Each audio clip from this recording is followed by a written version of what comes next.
Amazing wisdom. Entrepreneurs, business leaders, Success. CEOs, Amazing success. around the world. This is the Success Nuggets Podcast. Have you ever wondered what you could learn and how inspired you'd be if you asked incredible people from around the world about the patterns that drive progress? Get ready to dive into a world of insights and inspiration. This is the Success Nuggets Podcast with the founder of the Digital Light Bulb and your host, David Abel.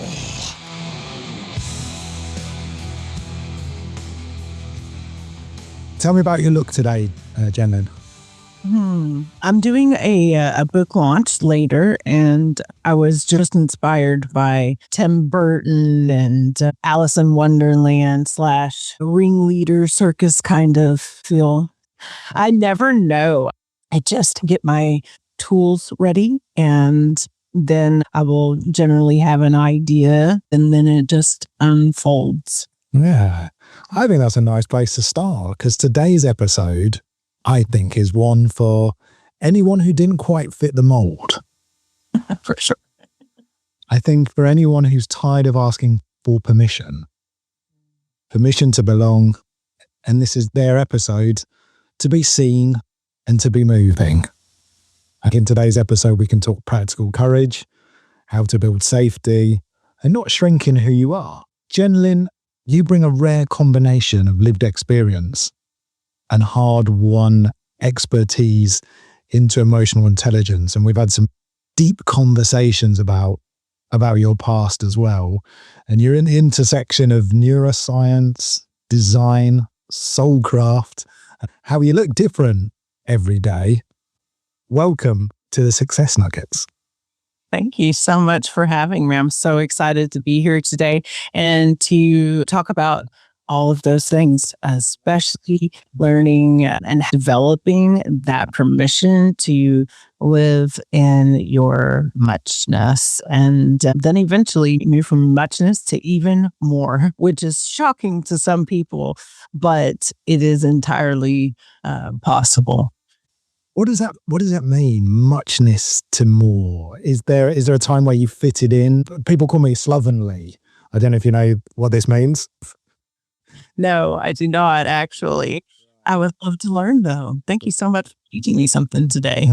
Slovenly. Yes, I got called slovenly by a business director. And she said, oh, don't be offended. She said, I'm slovenly. People who are slovenly just can't help looking a bit scruffy. Mm-hmm. My daughter is also slovenly. I couldn't tell until she went to secondary school and they put her in a blazer. So being told to fit in, we talk about ADHD as well, and you want to go your own way. Was there a time when you weren't the makeup artist who changed their look every day? There was a time where I did not change my look every day. I do joke about that a makeup brush was one thing that I was just born with in my hands. I would get in trouble even in kindergarten and first grade on the playground because I would have makeup snuck in and I would pretty us, and then we'd all get in trouble and we'd all get sent to the bathroom to clean our faces. It's just something that I've always loved. I've always loved art, and I've always been especially drawn to being, talking, living, breathing art in one way or the other. About 6 years ago, that escalated, for lack of a better word, if you will, when I'm most happiest, when I'm most confident, and when I'm able to be most present. And so it is something that I start my day with. I get up earlier in the day. It's meditative to me, and it's spending very intentional time at the edge of the universe with curiosity and openness to what the day holds, dipping into the pool of possibility. Every day, part of that permission was that I would be artistic, because as I was experiencing the changes in my body through illness, I had lost the time where I was doing that. And what I realized is how important it was to me to be able to do art and I could have picked up a piece of paper and just continued on in that way with charcoal or paint. But what I decided was ultimately it made me the happiest, and it really actually extended the way that I spent time with myself quietly, meditatively, while it is that I am changing my appearance every day. And so for myself, it's to have that in my life every single day. And for others, it's so that it allows permission to just flow outwardly from me to others, and that for them to pick up that they have the permission to also be themselves in whatever way it is that they choose. I see how people are caught up in the nonsense. And so you're just saying, look, it couldn't be any more obvious that you have permission to be yourself, to do what you want. Yeah. Here I am being 100% me safely. I was someone who felt they couldn't complete things, personal things. They had all these personal ambitions, but just stick to work. Did you ever have that? Yes, because I have a lot of ambitions, right? With an ADHD, and I think that's part of that. And then there's the autism on top of that. And then I think what we don't understand is that we actually feel the most joy in the pursuit of something. And the moment that we get close to it, we tend to walk away. And it's not because we don't have the ability to complete it. It's just that, well, that's not our part. Right? That's what it feels like, because we start experiencing that drop down, and learning neuroscience specifically really helped me understand that about myself. You just kind of jump around from one thing to another and just go back, and it gets to be okay. It's okay if you were doing something and you lay it down and you don't touch it for 6 months, while you're doing something else. All of those things get to be okay. And if you don't want to do that, one thing that I do to help myself is set alarms. I have all kinds of calendars. I even schedule my outreach, like to not just clients, but to my own family. I will create a voice note or a text message, and I will set it to just randomly send off, so that when they reply to me, I know that that's my signal to myself from my best and highest self. And that, in fact, to stop what I'm doing and answer and have a conversation with that person. 6 years ago, was this sort of COVID time? Yes. Was that where it really pushed on for you? Yes. Besides COVID, I had some chronic illness. And so about the same time that the rest of the world was actually falling ill, I was actually stepping into my best ring of health that I'd had in about 10, 15 years. I've actually had COVID 6 times, and I've had every strain but I have autoimmune, so that happens. It did allow me to step into that, being reminded in a larger way that we only have right now. And it's been an evolution. So the muchness that's what I consider everything that ever separated you out. The too loud, too quiet, too big, too small, too much, too little. All of those little pieces that we hear throughout our lives, that is the magic of your authenticity. That's not a phrase I've heard before. Is that relating to honesty? And it's honesty with the innermost core of yourself. There's a time and a place to be fully yourself, and then there's a time and a place where you're not, and read the room and adapt. What I have found is that when you show up completely as you are, completely confident, and you're not having that record playing in the background that's saying, say that thing that you're wanting to say, but you're not because you don't feel safe, or you don't feel that it adds to the conversation, or that you're intelligent enough, or whatever it may be that's going for you on the inside of yourself. When you just allow that to flow and be that person, that's your authentic self. That is your muchness. That's what the room's begging for. I think so.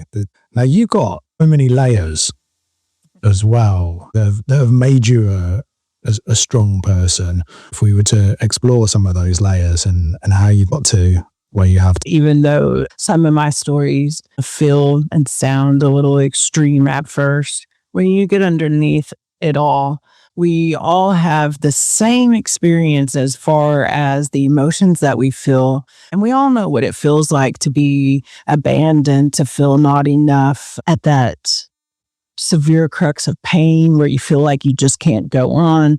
We feel on top of the world. Like, that's the human experience. And I think that that's something that we all feel. And I think that you would find an ocean of compassion and empathy. But it's not because of what I've been through. I do not subscribe to that line of thinking. I've always been compassionate, and I've always been strong and resilient, and things are, however, like a muscle. That's just a story that we tell ourselves, and or that we allow others to tell us that we're not ready. Permission is like one of my most favorite words in the last 2 years. Yes. And I guess you saying giving ourselves permission when we're not ready. Where did that come from? I was a paramedic firefighter for 15 years.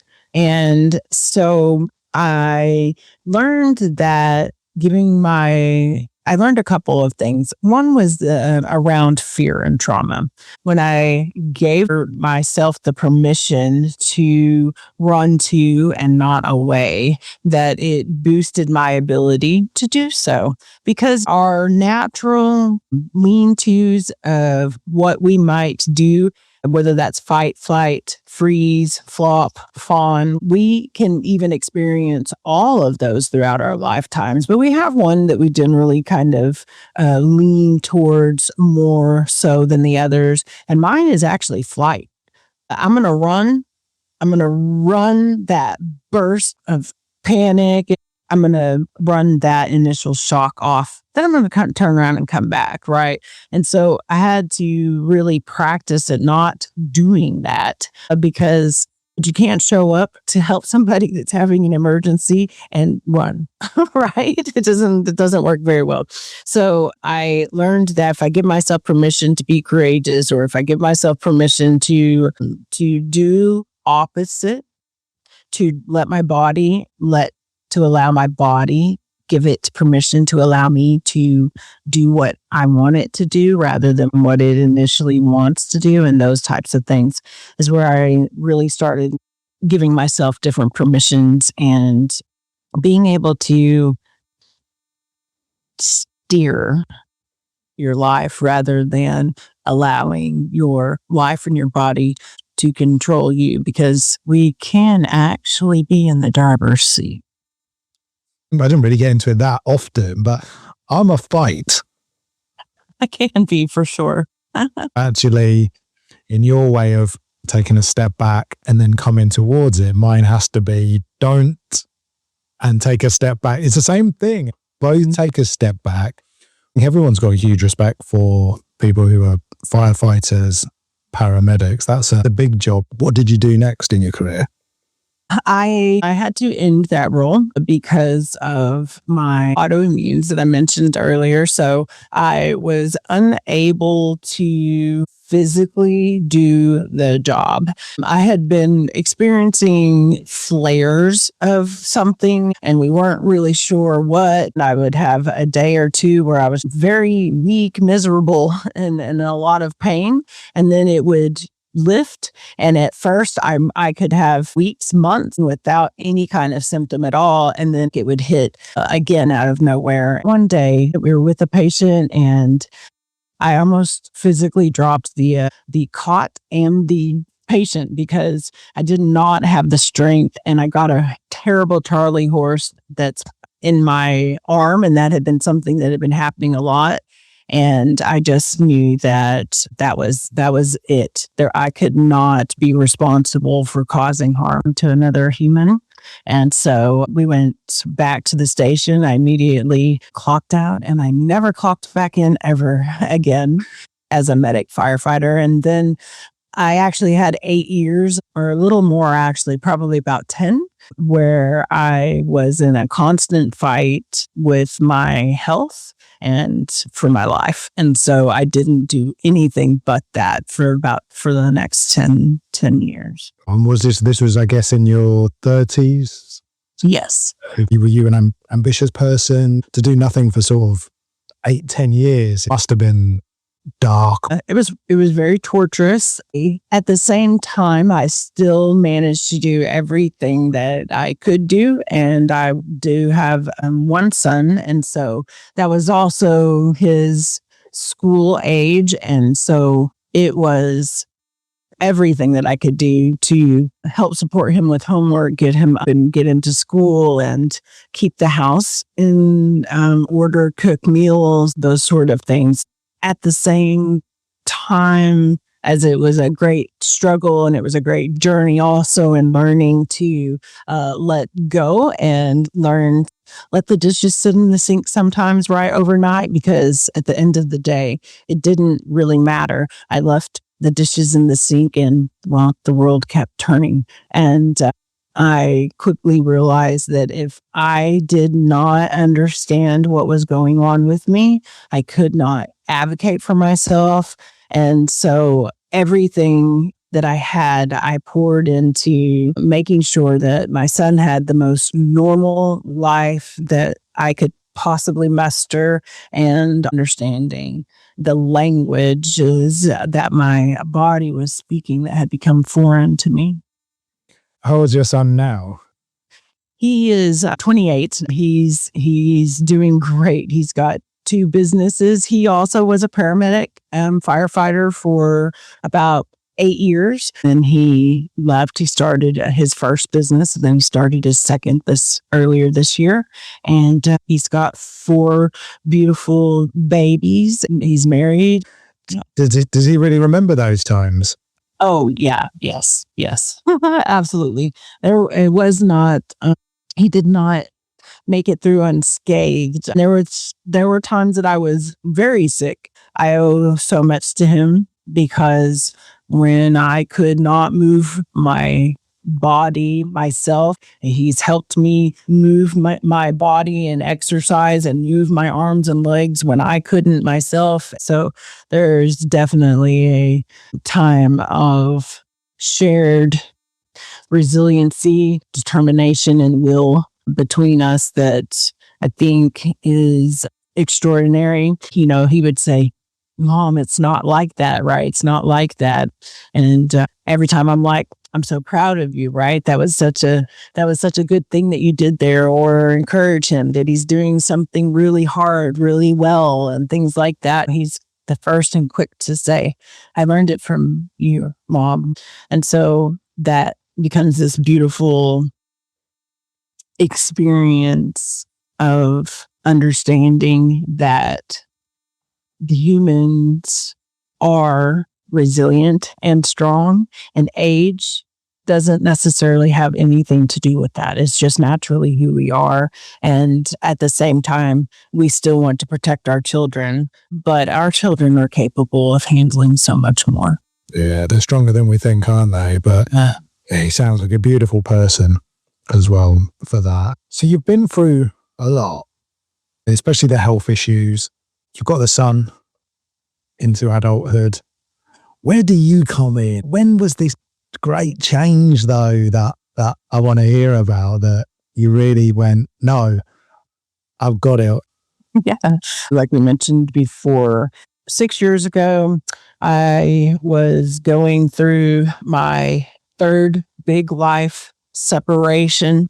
And that's something that the moment that I realized that was happening and the relationship that I was in was ending, I just began to give myself permission slips, because what was happening in life was telling me that it was not okay for me to be sick. It wasn't okay for me to be well either. It wasn't okay for me to have this experience of duality and paradigm and nuance. And well, that's life, I wasn't following podcasts or books or anything like that. I lived in the library when I was young, but as an adult, I've studied specific things, but I don't necessarily read.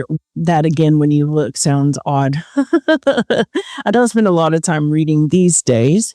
I stopped listening to the outside world because the outside world had always said all of these other things about me. And I really started leaning into, what do I say about me? What do I really say about me? And how can I lean into that? And even in our self-development practices, mindfulness practices, spiritual or religious practices, most everything is pulling you out, is pulling you outwards and looking right for those things on the outside to help support you or solve the problems or the emotions or experiences that you're experiencing. What I discovered when I dove into the ocean of myself is that I absolutely am unique. I have unique ways to talk about and experience this world. And that is the same for each of us. And we can only do that if we're really, truly embodied. I call it embodied, that I'm in this body, because actually most of the time what I discovered was that I was not. I actually physically remember at about 18 months old, I had a fever. I was really sick and I'd been taken to the hospital, had a febrile seizure. And I remember being thrown in a pail of ice water. And the moment that happened, I very vividly remember having an out of body experience where I was up at the ceiling, looking down at myself and all the nurses, the doctors, my parents. And what I kind of discovered in a big way, I spent most of my life then actually not really aware of the inside core of myself. I kind of floated through life. Wow. Wowzers. What can other people do, though, to find themselves? I do daily mantras, and I'm on board with what you say. It comes from your heart. People don't like writing, but I think they feel happy having written. What other things can people do to steady themselves, get back in the moment? You have to be willing to lose your mind. So at first, it's going to feel very scary. It's going to feel like you're spinning out of control. People are going to tell you as such, because you begin to change. It feels a little erratic, and it can become a little erratic. And people notice that. Stick with what it is that you're doing. You're kind of shedding everything that's not you. And when that happens, there is debris, for lack of a better word. I think that there can also be grief, fear, anger, shame, guilt, and all of those kinds of emotions. And typically why it's those emotions is that because we're told that we have to suck it up. We have to pull up those bootstraps. We have to, you can't let other people, especially your children or your spouse or your parents or any your teachers, see you not to be strong, because the moment you're not strong, the moment that everybody circles around, most of the time, even though their heart's good and we're all in the right place, we don't actually encourage each other in the right way. But that's not really what actually supports us. How to process our emotions, understand what they are, because we become so separate that we don't even know what it is that we're feeling. We don't even know that it's sadness or that it's anxiety, anger. And what we also don't understand is that could be from right now in this moment. And that anger could be from 30 years ago. It's still kind of floating around in our system. So it comes up.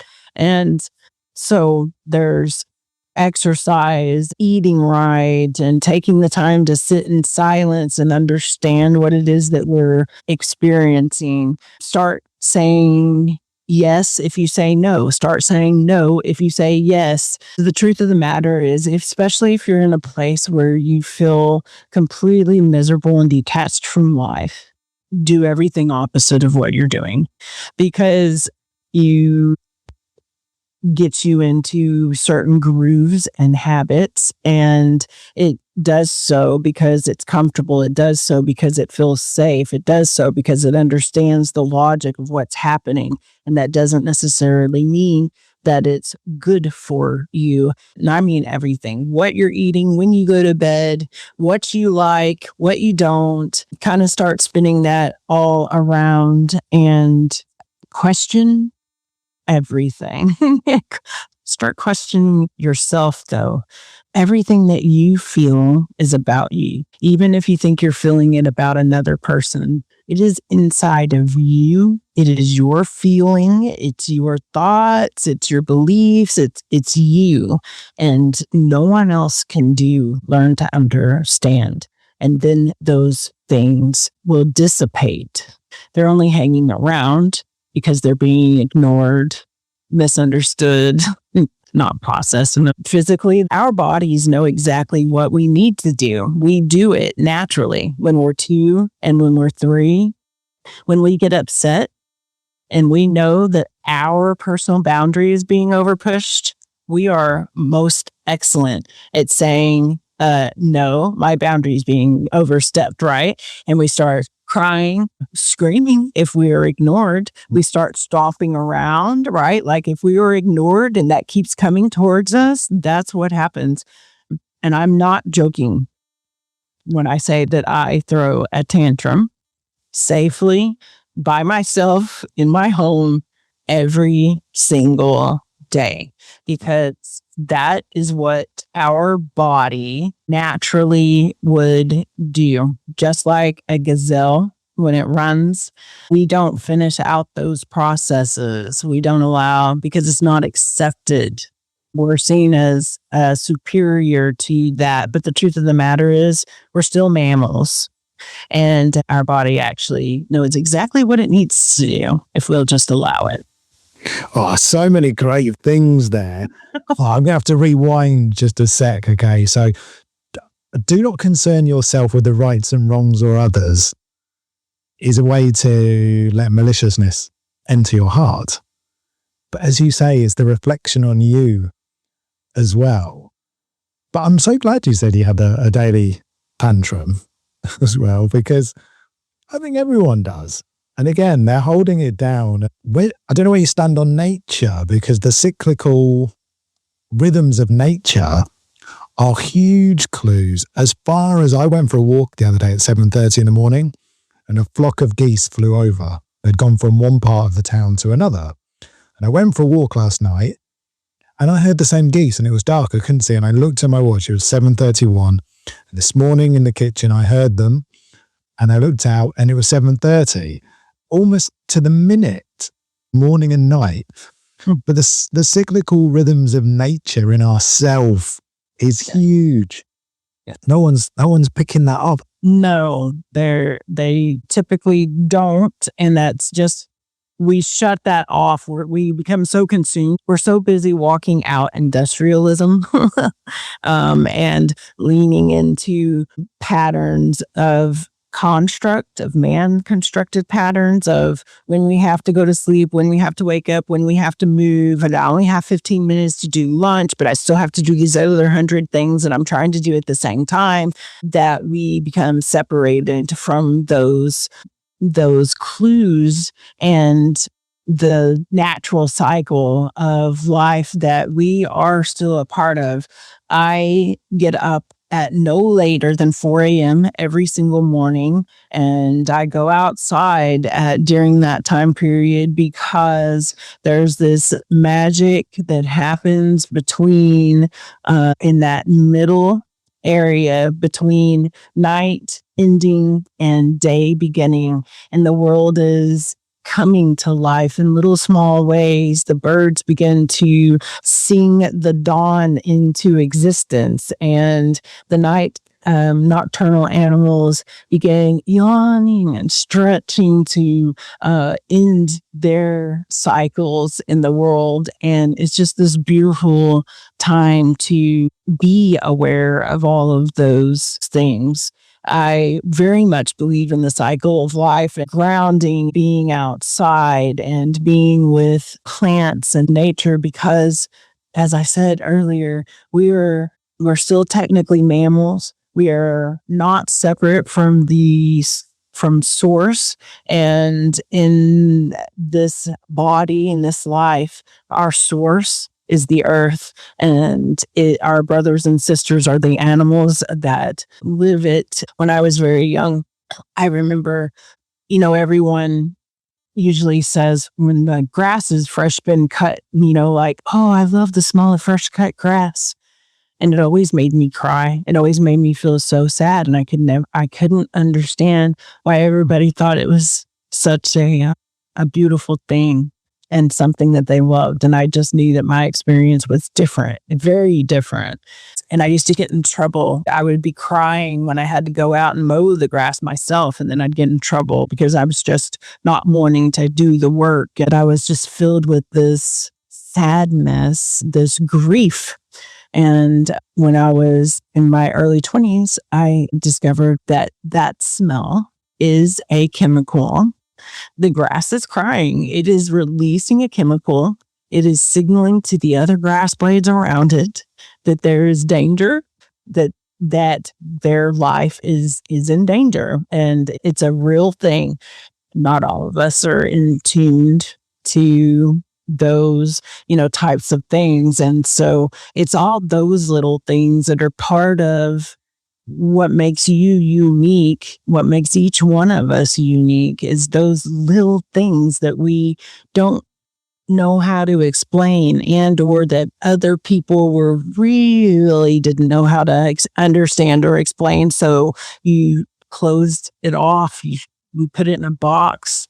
All right, we zip it up nice and neat because that separates us. And when we're younger, that's not safe. Yeah, it's hard to explain, isn't it, as a kid, that energy you feel, especially within the times we grew up as well, when there wasn't phones and not even cable TV. We only had 3 channels here in the UK. Yeah. Yes. The occasional bam, bam on the top, Yes. Come in.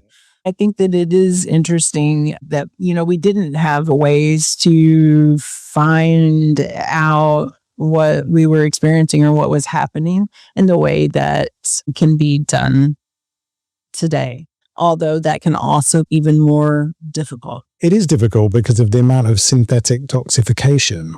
TV, screens, drink, drugs. Seems to be worse than ever. I think too many people latch onto it. They don't separate themselves from disorder. They welcome negative thoughts as well. Did you see the full moon last night? That was something, wasn't it? Yes, it's quite beautiful, large, and just stunning. It felt very powerful. Jenlyn, it's been great having you on, but let's talk about today's world, cinematic brand, architect, executive producer, storytelling, sing your song, making things immersive. What's your mission now and what are you achieving?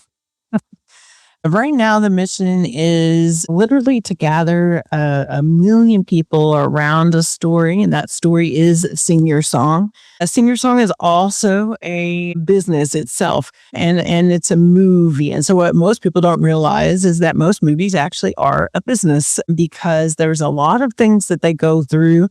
And what we're doing that's different is bringing that immersive experience to the forefront. As audience in the world of entertainment wouldn't thrive without the audience, but the audience is always only evolved in the very end.